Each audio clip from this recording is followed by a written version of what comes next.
Hello guys, welcome to the video lecture on Introduction to Accounting. So our topic in today's video is about the term types of account and golden rules of account.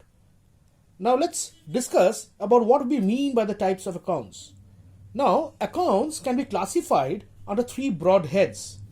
First we say personal account, real account and nominal account.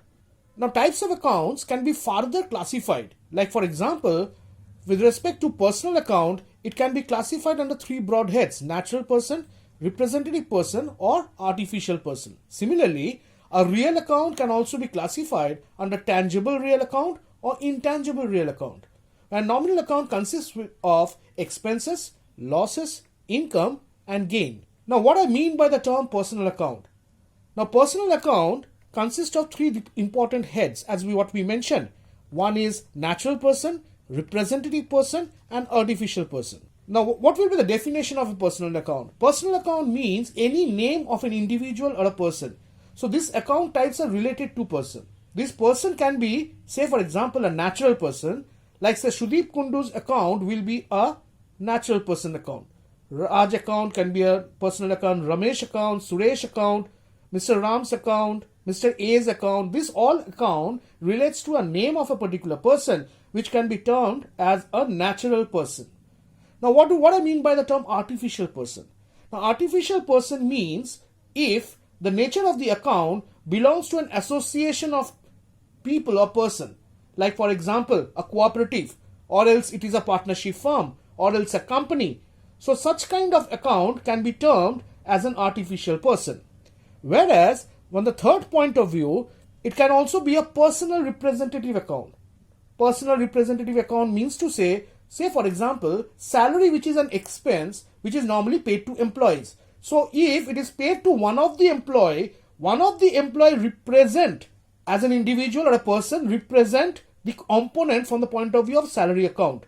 So that can also be termed as a personal representative account.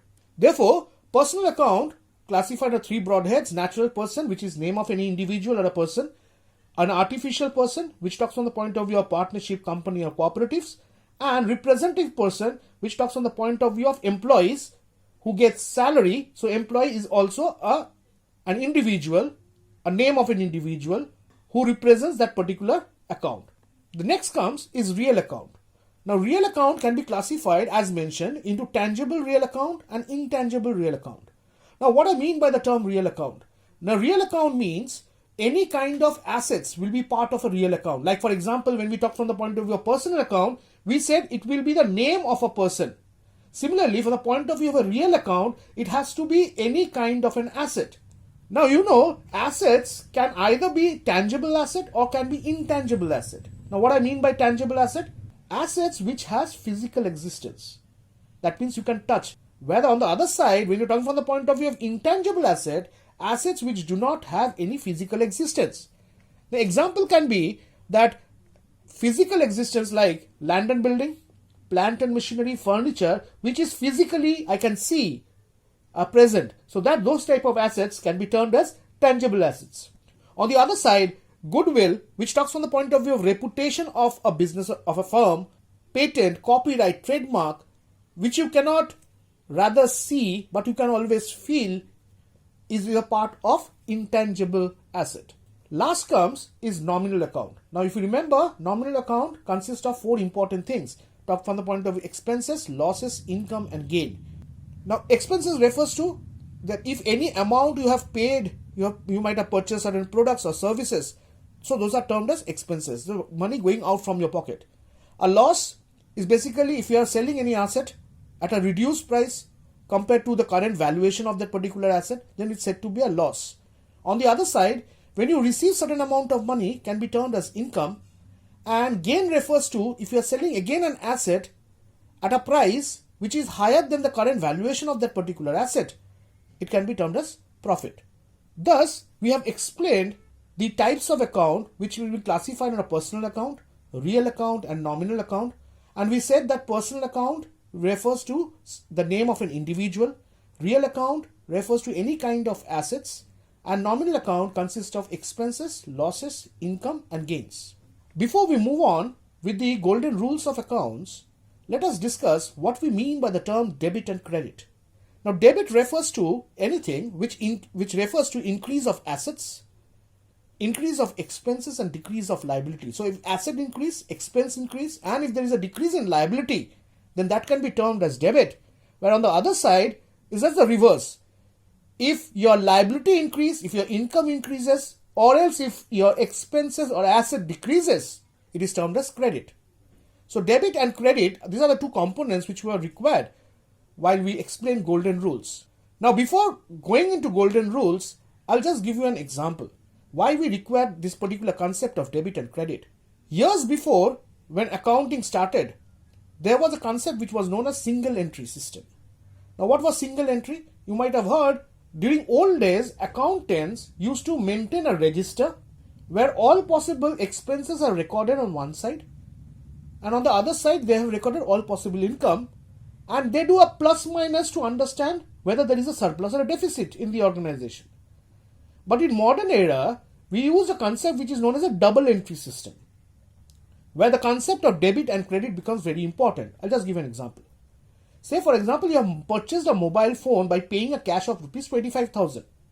So on one side, you have purchased a mobile phone. That means to say you are right now the owner of that particular device. On the other side, you have paid 25,000. That means to say cash has gone out from your pocket, or the current cash balance in your organization or with you has reduced. So on one side, you are gaining a particular product, being the owner of that particular product, the mobile phone. On the other side, we find that your cash position is going down. So here comes the concept of what a debit and credit is with reference to the golden rules of accounts. Now, the golden rules of accounts states that personal account, debit the receiver, credit the giver. Real account, debit what comes in, credit what goes out. And for nominal account, expenses losses debit, income gains credit. Now let us explain this. The personal account refers to the debit the receiver, credit the giver. Say, for example, if I have sold certain goods to Mr. X, what I mean to say, I am doing in the books of Shudip Kundu. So if I have sold certain goods to Mr. X, so from my book, Mr. X is important.